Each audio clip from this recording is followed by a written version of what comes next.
Hey guys. Let me just give you a quick introduction to everyone who's watching so they know what's going on. My name is Azaan. I'm the founder and chief happiness officer at the Hub Bangalore. We're a creative community space in Bangalore. Today we're going to be talking about the future of design and architecture with Anshul Choda, the founder and principal architect at Sanctuary Architects. So we already have questions coming in. But Anshul, before we begin, I wanted to just touch base and just kind of get people to know you. So how did you start off? What got you interested in architecture? And then what kind of made you want to start your own practice? Well, amazingly, Azaan, architecture is something that I stumbled upon. My parents were very keen that I do medicine, and frankly, I didn't know what I wanted to do. And I was just exploring various colleges. I happened to go to Manipal. My parents were keen that I, do the Manipal entrance test for medicine, whereas the very next day was the entrance test for architecture. So I sneakily packed my dad off, and I did the architecture aptitude test, for which I got a very high rank and got a free seat. So I saved my parents a lot of money and saved myself a lot of time. It would have been a very tough line for me to have chosen something that I don't enjoy. I'm so glad that I eventually chose something that I love, and there's nothing better in life to be doing what you love doing. Okay, Anshul. So tell us a little bit more about what you do at Sanctuary and what you specialize in, why sustainable, and what's your style as an architect?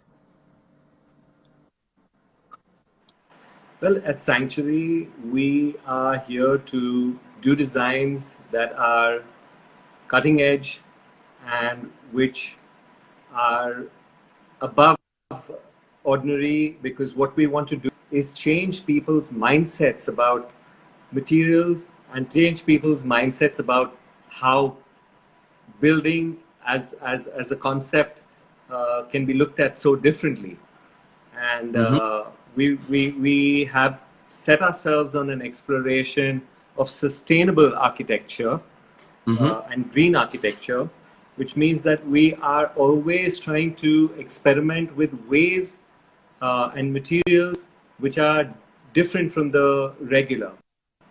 So we're always trying to find newer ways to use materials that haven't been otherwise used in construction.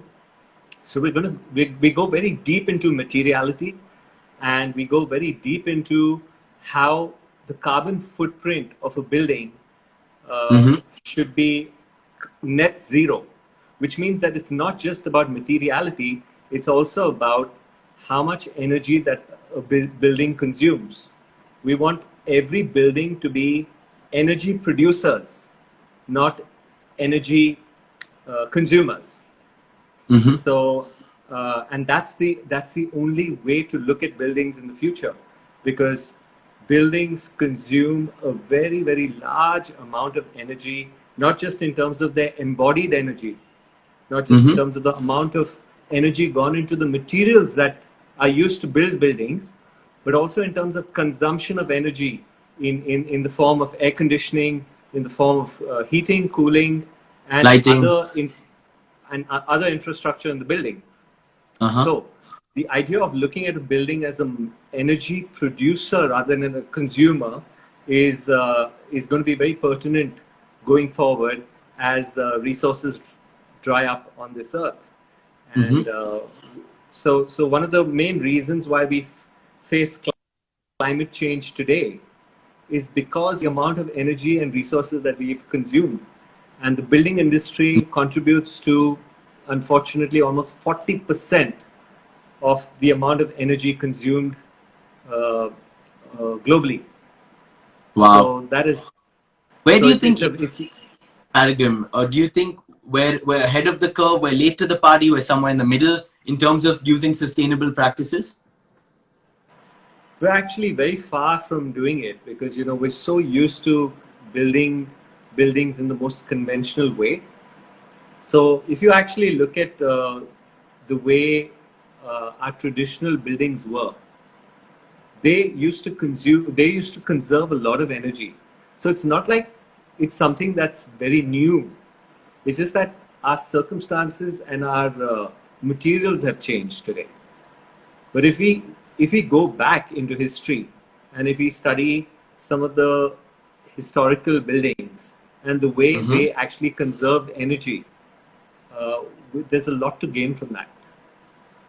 So we So are actually behind the curve presently. okay. Is it harder to design and to build more sustainably? Is it more expensive because those technologies aren't being produced at scale, or why aren't we transitioning faster? Well, it's a problem of demand versus supply. Now, the thing is, you don't have materials that are sustainable materials are not so much in demand, and hopefully that's going to change. Materials Mm-hmm. that are being made with natural fibers, materials that are being made without cement and steel and glass are not the norm right now. And hence the cost, the setup costs for factories of all the new materials that can be used in sustainable construction are very high, which means that they initially have to recover their costs, and hence the product costs are very high too. Similarly, for even something as simple as a photovoltaic cell, it takes a consumer at least anywhere between 7 to 10 years to Mm-hmm. recover the cost of Mm. that particular Invest. installation. Yeah. And of course, after that, electricity for him is free of cost. But Mm-hmm. the problem is with the kind of challenges we have in our country, where our initial budgets for every project are so low, and for Mm-hmm. good reason, because we at the end of the day, uh, we like sort of doing things in an economical way, but Mm-hmm. sometimes what we do is we shortchange ourselves in doing that, and Mm-hmm. we don't care so much about nature. And hopefully all of these issues that we're facing today will make us sort of give us a wake up call that will probably take us in the right direction of things, hopefully. We have another audience question, Anshul. Someone asked, how long do you think it will take for the industry to adapt to sustainable development? I think that's an interesting question in the context of all the disruption that's happening right now. Do you think this is gonna? You said it might make us think more about making more sustainable choices, but do you think we can afford to do it right now? That's the tough question right now, because we're already so challenged with finances. So, which means that, the thing is, but the interesting thing here is that the cost of a building can be brought down by virtue of good design as well. So, you as a Mm-hmm. client, Azan, if you came to me and said that I want to set up a building which is 1 lakh square feet, and you give me the math and you tell me why you want 1 lakh square feet, and if I can bring that footprint down by half, not just I don't just save you half the money, I also maybe make you spend your money in the right way. And even if I have to make you spend your money on green design, where eventually your spend is the same, I have still brought you value, and at the Mm-hmm. same, by virtue of design, I have saved you in many ways going further, and that's very critical. So the thing is, it's the job of the architect, which Mm-hmm.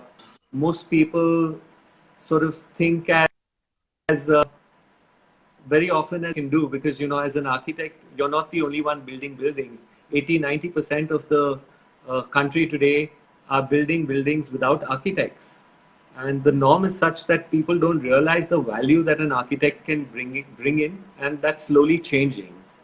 Mm-hmm. So eventually, uh, you can save money, and going further with the present circumstances, more and more people will start looking in that direction. That's interesting. Kushi is asking a good question. Don't you think it's also because India doesn't have rules and standards laid down for people to follow building sustainably? Yes, that is well, and that's fast changing. So, Okay. and I think the moment that changes, you'll also have people who are building buildings without much knowledge, will also have to start running to architects or consultants in order to do their job. So I think that will be a step in the right direction, and that will Mm-hmm. change many things to come. But the problem is that, say, the contractor lobby is so much stronger in the sense that there are so many more contractors than architects. Now, Mm-hmm. whether they will lose a lot of jobs by virtue of something like that coming through, you don't know what goes on behind the scenes and who makes these rules and how to control these aspects. So Mm-hmm. I'm getting more and more on that side of things to ensure that you know I can do my bit. So I'm part of, say, the Institute of Interior Designers committee in Bangalore, and we're trying to do many such things which will be eventually serving people well, and a larger cause. Mm-hmm. So let's hope that things change in that regard. What's your take on what's happening now, Anshul? How do you see the short term and the kind of medium term impact on your industry, on architects, on the broader real estate and construction areas? What do you think is going to happen now? It's interesting because it's anybody's guess, but there's enough and more sort of clues to know that everyone's going to be impacted. We're all in it together. No, there are very few industries that are not impacted by this. We know the ones that are not, but the construction industry in general is going to be massively impacted, which means that there's going to be lesser cash flows. There's going to be huge challenges where people are not going to have so much money to build. Now, how much time this is going to take is anybody's guess, but I want to be optimistic about it. Now, the thing is, see, there are two ways to look at it. Either this is a temporary phase where within maybe 2, 3, 4, 6 months, things are going to get progressively better and better, and hence people are going to start investing their monies back in building and in terms of forwarding their businesses. Now, another way of looking at it is that if this pandemic spreads, uh, and it's something that goes out of control even way after a couple of months or 3 months, then we will have to all look to innovate, and we'll have to work out of our skins to innovate, which doesn't mean that you can still build a building without being there at site, but which Mm-hmm. means that there are many other ways to be able to build a building where at least the drawings are being done remotely, and there are various ways by which the processes that we use generally, which are not used at site, are done remotely. And Okay. more and more people are going to start looking at those ways to function, especially in our industry. Mm-hmm. Um, but I don't see this as a very, very long-term issue. But it's anyone's guess. See, whether a new pandemic can hit us is anyone's guess again. So we have to be prepared, which means that we're faced with a challenge, and as human beings, we're highly adaptable creatures, and we'll take a bit of a hit, and then eventually we will have to pull up our socks and find solutions. So I see a paradigm shift in the way people will work. Whether people will stop building, obviously, you know that can't be the case. People are Mm-hmm. going to build. So which is where something like a Zenden comes very handy. It's a project which I can talk about. So the thing is, if you were looking to build say a farmhouse or an outhouse, you have a ready-made solution that can be put up in 10 days, Mm-hmm. which is all prefab. And now I'm looking to take it to the next level, where I'm detailing out a do-it-yourself kit, so which will Wow. further bring down the cost of that structure. So, And so about what Zenden is for everyone who doesn't know. yeah, So Zenden is basically a tiny house concept or a tiny space concept where the entire space is designed and assembled, or rather pre-designed in a factory environment, pre-assembled in a factory environment, and then brought to site in a flat packed manner and assembled at site. So this could the space is really left up to your imagination. Be a yoga studio, it could be an extension to your house, it could be a cluster of them becoming a farmhouse. It could be anything that you can think of, which is within a smaller footprint. So I've started with something which is a smaller footprint only because it's easier to handle, and then I can easily make a do-it-yourself kit with that. So the idea here would be that you minimize the amount of human interaction through in construction, number one. Number two, you get better finishes. Number three, you get efficiency of space. And you get your product in 1 month or 1.5 months as opposed to a year, for almost the same cost. So besides housing, do you think there's any scope, like right now we're seeing a lot of prefab structures being used to put up temporary hospitals, temporary workstations and command centers and all of these things. Do you think Zenden, the idea behind it could be deployed in many different kinds of industrial purposes? Oh, absolutely. So the thing is,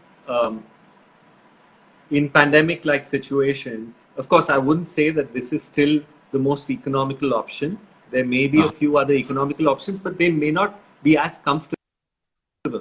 So the thing is, I don't see the den the economical option for short, but we are looking at options similar to the den, which we're developing, which we can probably set up in less than 10 days, which could be a little more tactile and be a little less solid, because the use of it needs to be such.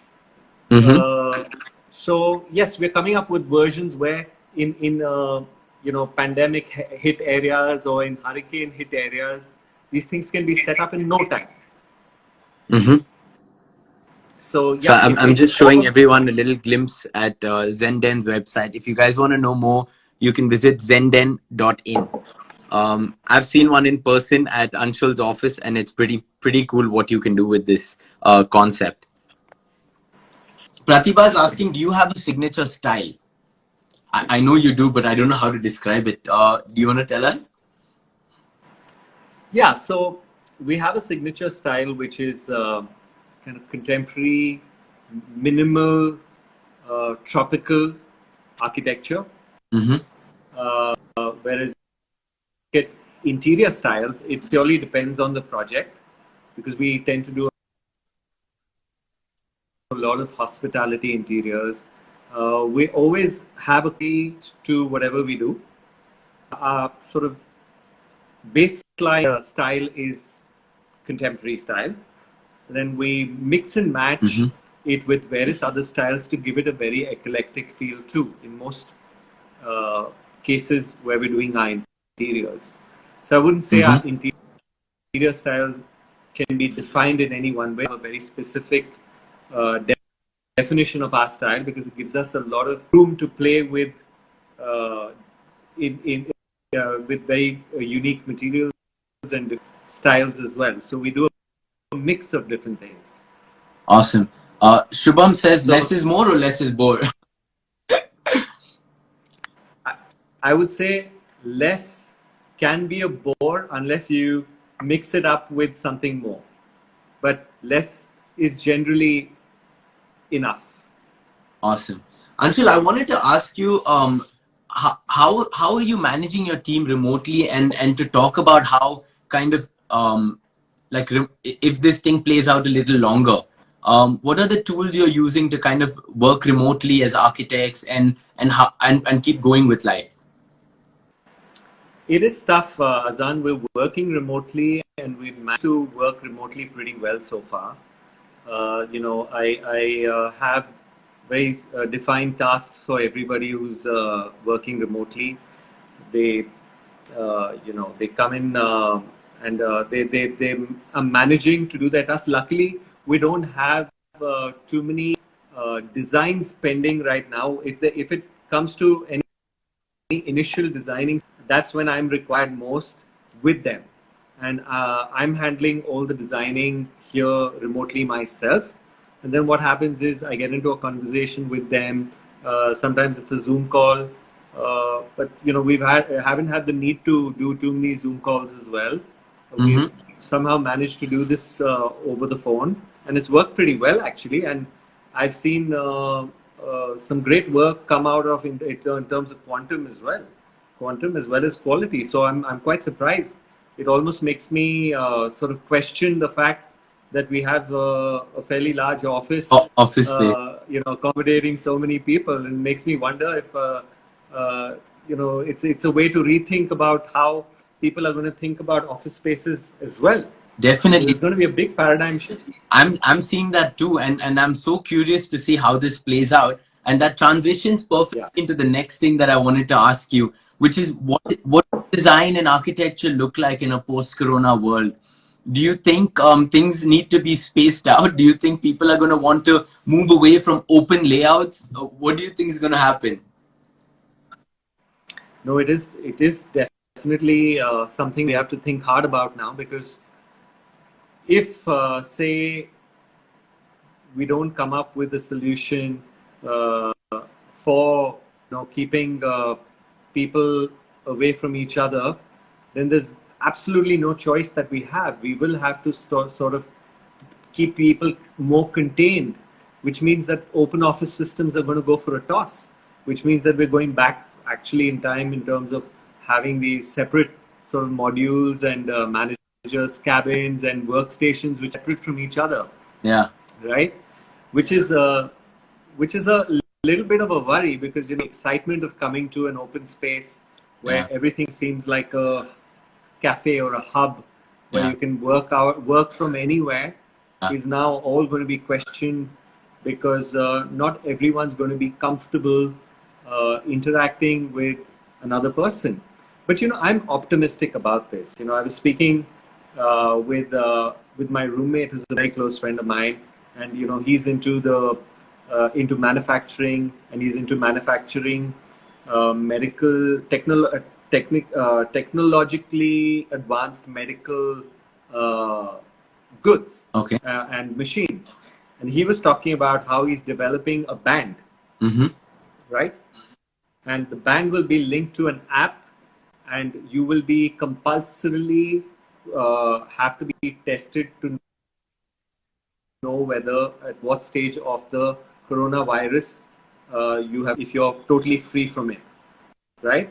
So there are going to be different colors that the band is going to sort of project depending on what stage you are of. See, going further, if there's going to be no cure to this, eventually everyone will have to get it if we're out and about, and we can't stop working. Yeah. Right. And we can't work remotely for too long either. Right. Yeah. So the thing is, if technology can help us figure these things out, then we don't have to make any big paradigm shifts in the way we perceive spaces or in the way we design spaces. So I about this, and I think it's a matter of time before things will get normal. But then the only worry is that if one pandemic has already hit us, what are the chances of a new pandemic hitting us, right? But I'm of the opinion that we cross the bridge when it comes. If we start adapting all our lives to thinking that what if, living in fear, then we're going to be scared of doing anything. I wanted to ask you quickly, is there a conversation going on about retrofitting old spaces, especially open layout spaces, to kind of help really open spaces be used again in the short to medium term? Yeah, I mean, See, we haven't, luckily in India, we haven't been hit so badly, and hence none of those issues have had to kind of be acted upon, right? There are, like for instance, I was watching the news the other day. Central Park is being used as temporary spaces for to house people who do not have space in a hospital. But luckily, we haven't yet Mm-hmm. reached that. Had to, take any such major steps. So we are still, in a very safe zone. So we don't really have to start thinking on those lines unless we see the curve again sharply shooting up. So, but it's good to be prepared. Mm-hmm. It's good. Adaptive reuse of space is something that we have to start looking at. Sure. What is your take on so we're trying to build a digital community right now. So you've seen what we've tried to build at the hub with co-living, co-working, event spaces, bringing people physically together. One of the challenges that we're kind of facing as a business now is how do we take this community online. This call is a perfect example of um, of us trying to figure it out. So we're trying to build community online. We're dealing with challenges like poor network connection, trying to connect people, learn new technology, do all of it at the same time. So what is kind of your advice to these people trying to transition online and kind of build a community around their business? I think it's a step in the right direction because irrespective of whether you can physically connect somewhere, an online community is something that you can connect with anytime, you know, and it's something that you can benefit hugely from any which way. So if you have a physical community space, that's just another way of just enhances the fact that you already have a community with a common purpose, with a common set out to achieve things. And by taking it online, you can build a larger community. Offline, you can have only so many workspaces. You're Yeah, restricted in that sense. But offline, the world is your canvas, and the world is your audience. So it's a fantastic idea, and I think you have to. I mean, it's challenging because there will be a lot of people jumping on that bandwagon, but hmm, whoever has succeeded without overcoming challenges. that's true. Anshul, thank you so much for joining us. I'm going to find a way to kind of get at all the knowledge that's in your head. Maybe we'll do a Zoom call or something, and we'll put it out on our feed soon because I really want this. I want to learn what the future of design and architecture is going to look like over the next few months. Awesome. Awesome. Yeah, Thank, we'd love that, and we'll do that. Thanks so much. thank you, Pleasure being Anshul. here. Thanks for Thank you coming so on. much.